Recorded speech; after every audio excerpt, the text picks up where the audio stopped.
오늘 말씀은 전도서 11장 1절에서 8절 말씀입니다. 우리 한 절씩 교독하실 때 제가 먼저 읽습니다.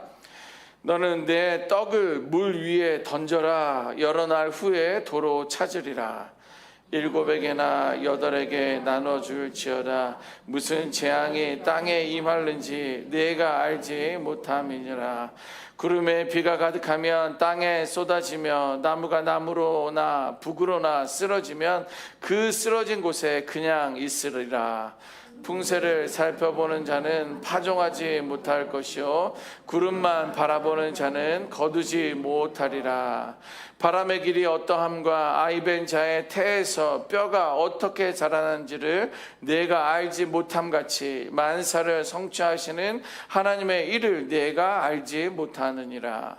너는 아침에 씨를 뿌리고 저녁에도 손을 놓지 말라. 이것이 잘 됐는지 저것이 잘 됐는지 혹 둘이 다 잘 됐는지 알지 못함이니라.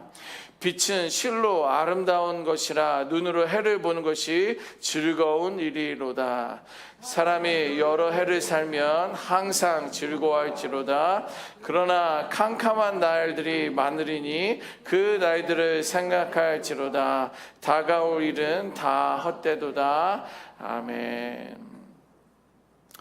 오늘 첫 문장의 말씀의 시작은요, 너는 내 떡을 물 위에 던져라, 이렇게 말씀하고 있습니다. 미운 사람에게 우리도 떡을 준다는 그런 이야기가 있는데, 오늘 말씀해 보니까 너는 떡을 물 위에다 던져라 이러면서 시작합니다. 이게 무슨 뜻일까요?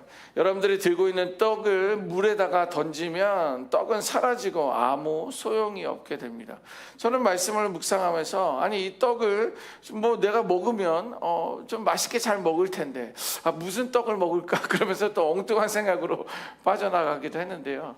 떡을 내가 먹을 수도 있고 굶주린 자에게 그 떡을 갖다 주어라, 떡을 베풀어라 이렇게 말을 할 수 있는데 어떻게 성경은 이 떡을 물 위에다 던져라 라고 이렇게 말을 하고 있을까요? 성경은 매우 단호하게 이야기하고 있습니다. 너는 내 떡을 물 위에 던져라. 여러 날 후에 도로 찾으리라. 그런 거예요. 뭔가를 내가 던지고 뭔가를 버리면 누군가에게 주면 이것은 나에게 없어질 것처럼 느껴지지만 손해나는 것처럼 느껴지지만 혹은 give and take라고 내가 줬으니까 뭔가를 얻을 거라고 다시 생각할 수 있지만 그러나 저러나 성경은 그것을 도로 찾을 것이다 라는 그런 말씀을 해주고 있습니다. 이 말씀은요 비유적인 표현입니다. 떡은 삶의 자원적인 것 혹은 수고하는 것 또 나눔을 뜻하는 것이 바로 떡을 이제 표현하고 있고요. 물 위에 던지다 라는 그런 말은 뭐냐면 확실한 보상이나 결과를 보장받지 못하는 곳에 베푸는 것을 의미하는 거예요. 그냥 give and take, 내가 줬으니까 너도 나에게 줘. 어떤 이러한 심리적인 어떤 그런 내용이 아니라 어떤 내가 너에게 물에게 던졌다는 것은 내가 너에게 주었지만 너로부터 보상을 내가 기대하지 않는다라는 거예요. 내가 그거에 대한 결과를 내가 계산하지 않는다라는 거예요. 내가 그것을 보장받지 못하는 그러한 상황 가운데 물에 던져라, 베풀어라 라는 것이 물 위에 던진다라는 그런 의미입니다. 아무래도 떡은 물 위에 던지는 것은 헛된 낭비처럼 보이는 거예요. 제가 생각한 것처럼 내가 먹으면 좀 힘이 날 것이고 굶주린 자에게 있는 사람들에게 나눠주면 기쁨과 즐거움이 되는 것처럼 보여서 헛된 낭비처럼 보이지만 물 위에 던진 떡은요, 떡은 여러 날 후에 도로 찾는다라는 그런 약속으로 우리에게 말씀해주고 있습니다. 이것은 뭐예요? 지금은 손해나는 것처럼 보여도 아무런 유익이 없는 헌신과 밑빠진 독에 물 붓는 것 같은 그러한 투자라 할지라도 시간이 지나면 하나님의 방법과 하나님의 때에 반드시 열매와 보상을 허락한다라는 것입니다. 19세기에 영국의 선교사 윌리엄 캐리라는 그런 사람이 있었습니다. 그는 인도 선교사고요. 오늘날 우리는 그들을 참 대단한 사람으로 인정을 해주고 있습니다. 그런데 그 당시에 윌리엄 캐리는요 자신이 하고 있는 사업이 너무 잘 되고 있었어요.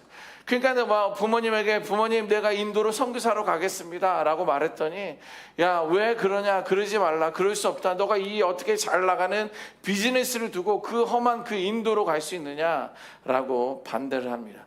그의 아내도 역시 반대를 해요. 당신 나중에 가십시다. 돈 벌어서 후원합시다. 우리는 지금 가면 안 됩니다. 어린 자녀들도 있었기 때문에 아내도 적극적으로 반대를 합니다.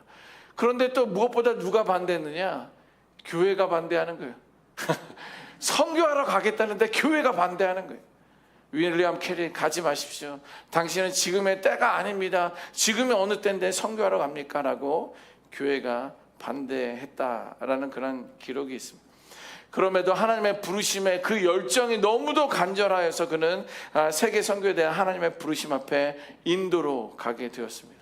그런데 기록을 보니까 인도에 간 지 7년 동안 한 영혼도 구원하지 못했다라는 그런 내용이 있는 거예요. 내가 이렇게 많은 사람들의 반대에도 불구하고 하나님의 부르심이 있었기 때문에 확신으로 내가 인도에 갔었으면 당장 열매들이 있어야 되는데 7년 동안 한 영혼도 구원하지 못했다. 회심자도 없었다라는 기록을 하고 있습니다. 여러분들 사람들은요 심지어 나의 부모들 내 아내 혹은 교회까지도 물 위에 던져진 떡처럼 헛수고야. 왜 그것을 가난한 자를 돕지? 왜 그것을 물 위에 던져? 왜 희생에 물질을 버리는 거야? 시간을 허비하는 거야? 라고 생각할 수 있지만 결국 그가 뿌린 복음의 씨앗은 결국 인도 전역의 교회를 세우는 그러한 기초가 되었다라는 거예요. 그래서 19세기가 선교 황금 시대가 열렸어요. 많은 이들이 하나님의 부르심 앞에 선교지로 나가는 선교 황금 시대가 열리고요. 그 윌리엄 캐리는 근대 선교의 아버지라고 불릴 정도의 그러한 영향력이 오늘날까지 이어지고 있습니다. 성경 갈라디아서 6장 9절에는 이렇게 기록합니다. 우리가 선을 행하되 낙심하지 말라는 거예요. 선을 행하되 낙심하지 말지니 또한 포기하지 말라고 하는 거예요. 의구야 너가 뭘 기대했는데 너 낙심하지 마라. 의구야 너가 아무 사람들이 응원을 하지 않는구나. 그러나 너 선을 행하는 것을 포기하지 말라라고 하는 거예요. 때가 이름에 거두리라. 그러니까 우리는 뭐예요? 때가 될 때까지 기다려야 돼. 때가 될 때까지 뿌려야 돼. 때가 될 때까지 포기하지 말아야 돼. 실망하지 말아야 돼.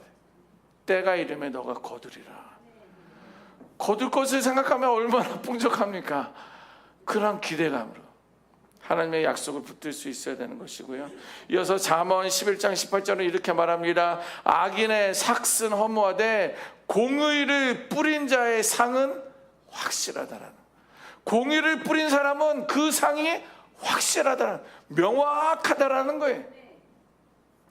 여러분 이 성경 구절의 공통점은 무엇입니까? 참된 신앙인은 계산에 얽매이지 않는다라는 거예요.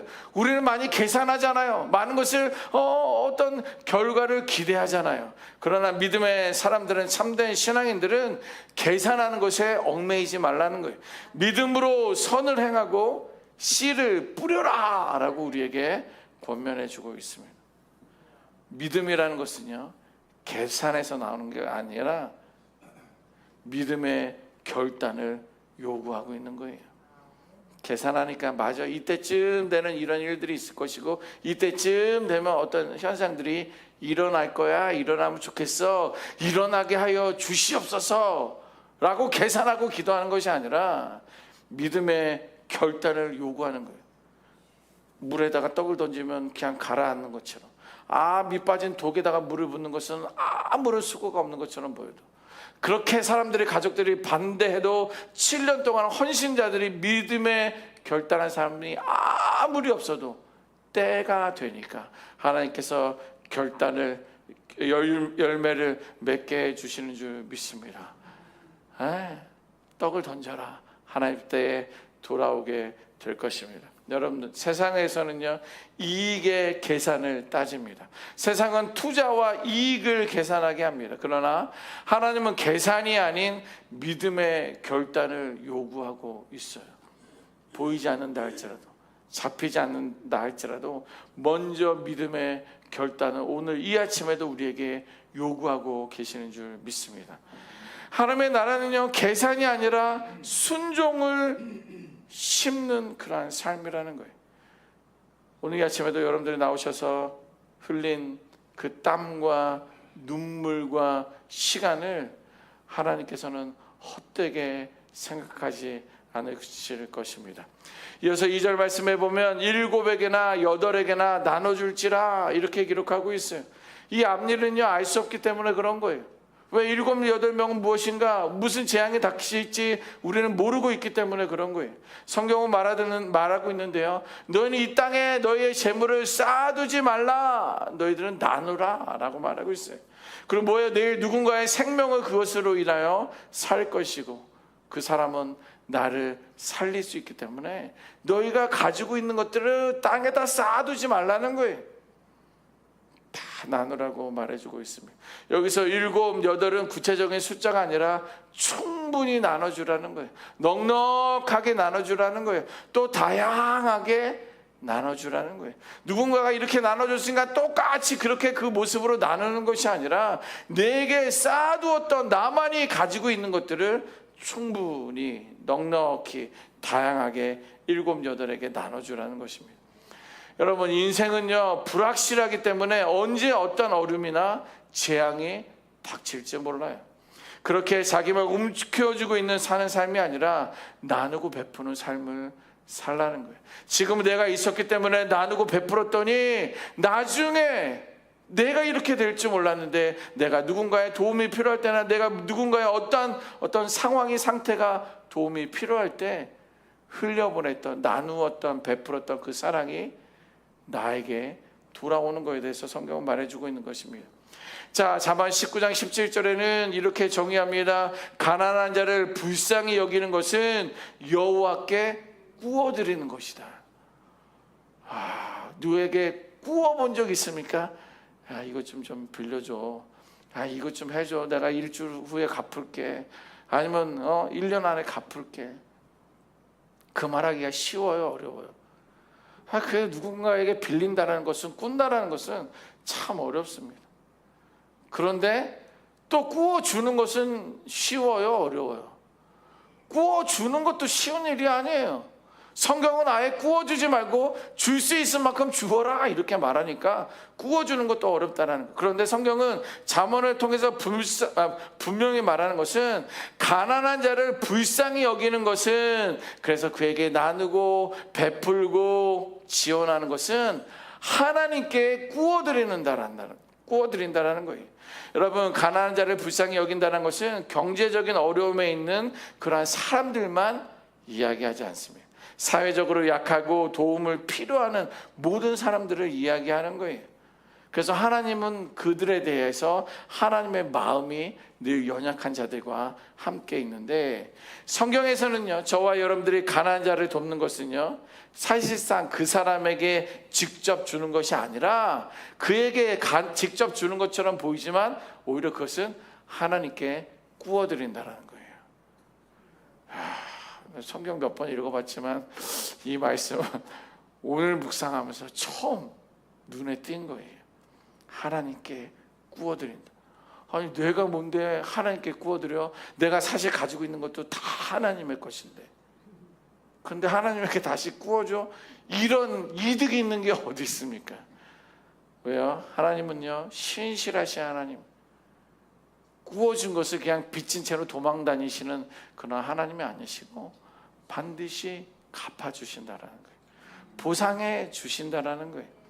따라서 성도들의 나눔은요, 손해가 아니라 가장 확실한 투자예요. 하나님은 반드시 갚아주시는 분이시고요, 손해가 아니라 가장 안전한 투자임을 깨달을 수 있는 우리가 되어야 될 줄 믿습니다. 1900년대에 존 락펠러라는 사람 여러분들 들어보셨을 것입니다. 락펠러는요, 석유 사업으로 많은 재산을 이제 누리게 됐던, 역대 세계 최고의 부자 중에 한 사람, 그러면 락펠러라는 사람 여러분들 기억하실 것입니다. 근데 그는요 말년에 자선 사업을 이제 하기 시작한 거예요. 그래서 병원들을 세우고요, 연구소를 세우고요, 교회를 세우고요, 학교를 세우는 그러한 일들을 통해서 많은 사람들을 도우며 살았습니다. 근데 그가 그때 말을 한 이야기가 있어요. 그건 뭐냐면 주는 것만이 내가 가진 것을 영원히 소유한다라는 거예요.